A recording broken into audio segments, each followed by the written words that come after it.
The investigation team found their tent, but it was torn. The tent cloth was torn by someone from inside because its threads were sticking out.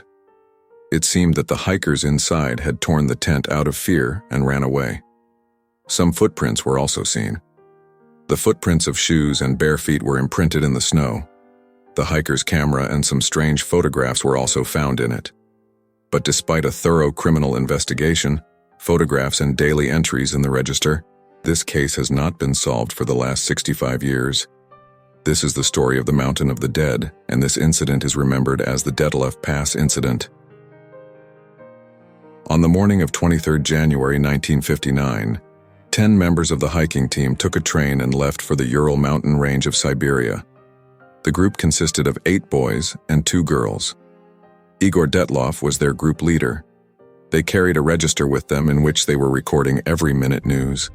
During the train journey, the group leader Igor Dyatlov made an entry in the register, the translation of which is, "I wonder what new thing is waiting for us in this journey. Is something new going to happen?" For the next few days, the group traveled by train, bus, truck, and horse. He started moving ahead on his mission. On January 28th, a hacker named Yudin fell ill, and he decided to go back while the other 9 hackers planned its continuous. These are the photos of the moment, when Yuri was getting separated from his 9 companions. But little did he know that today he was seeing them for the last time. The group of 9 people continued their journey in the snowy valleys and started documenting all the moments using diaries as well as cameras. Whatever was written in the photos and register entries that they found seemed completely normal till now.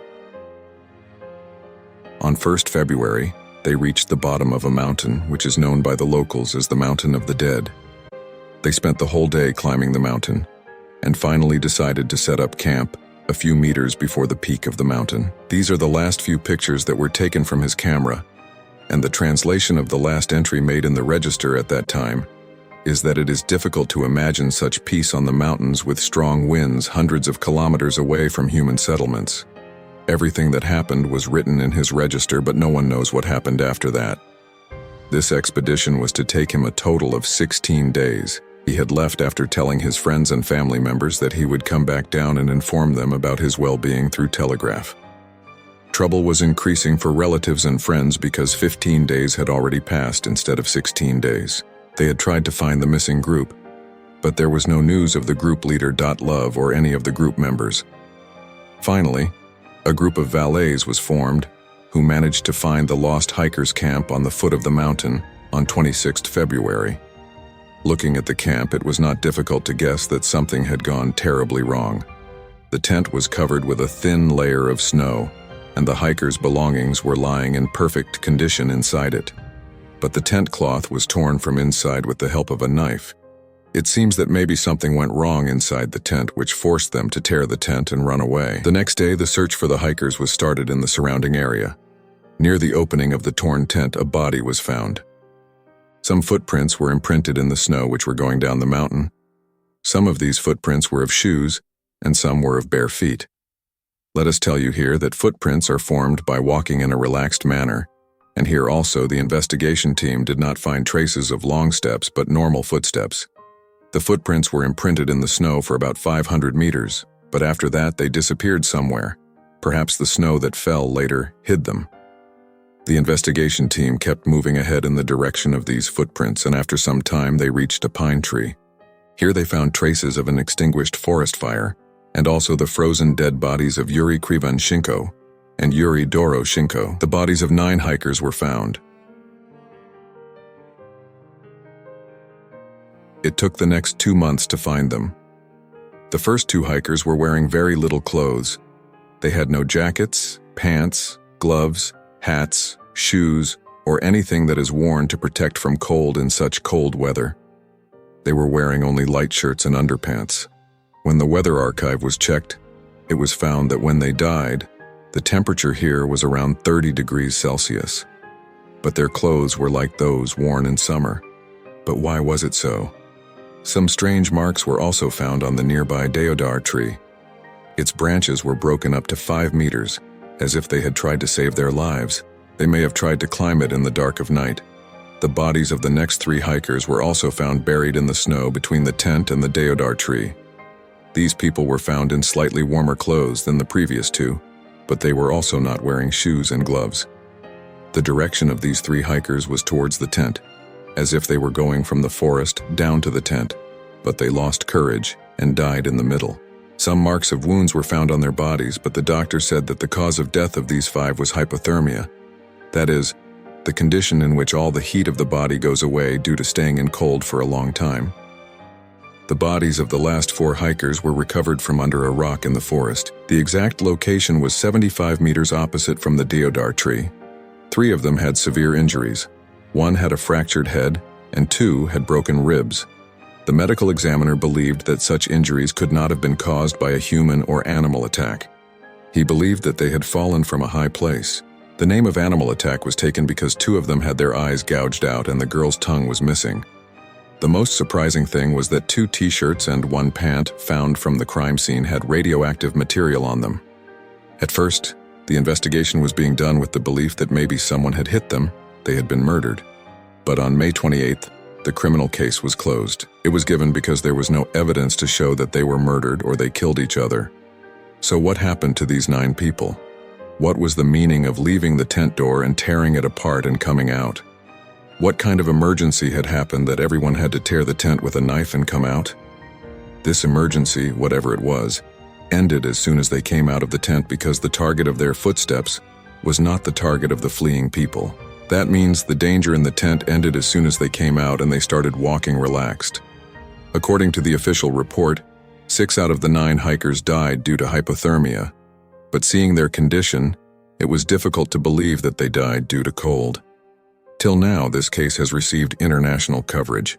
In America, Heike's family members and many other people started raising their voice against the Soviet Union's story of hypothermia. They believed that the Soviet government was trying to cover up Heike's death and hide the real reason. Especially when radioactive particles were found in 3 clothes, everyone's thought went towards the nuclear test. This was the period of Cold War between the Soviet Union and America, and only a few years back, America had shown the world a glimpse of its power by dropping nuclear bombs on Hiroshima and Nagasaki. After that, the Soviet Union also started doing many nuclear tests. People thought that the Soviet Union had secretly conducted a nuclear test on this mountain. Due to radiation, 9 hikers have died, and now they want to hush up the case by blaming hypothermia. The investigation team was looking at this case from different angles.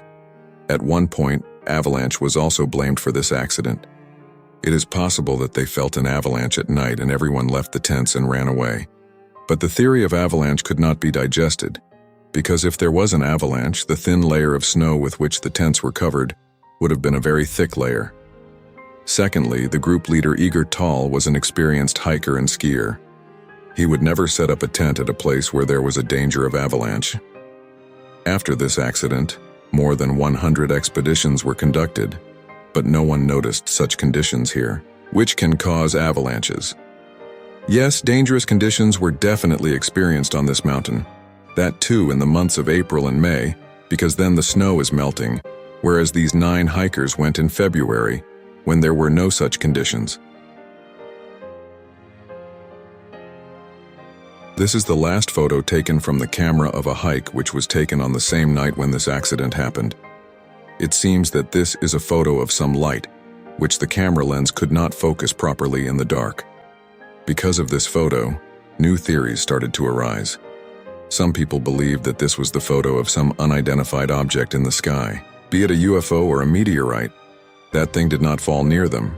If that was the case, then when dead bodies can be found from inside the snow, then why was the debris of the crash of something not found? The real truth of this last photo could never come to the public. So our real question is still the same, that what is the real truth of the accident at Dyatlov Pass? Why did they tear the tent from inside? How did some hikers get dangerous injuries? And why were they wearing such thin clothes even in such cold weather, while all of them were experienced hikers?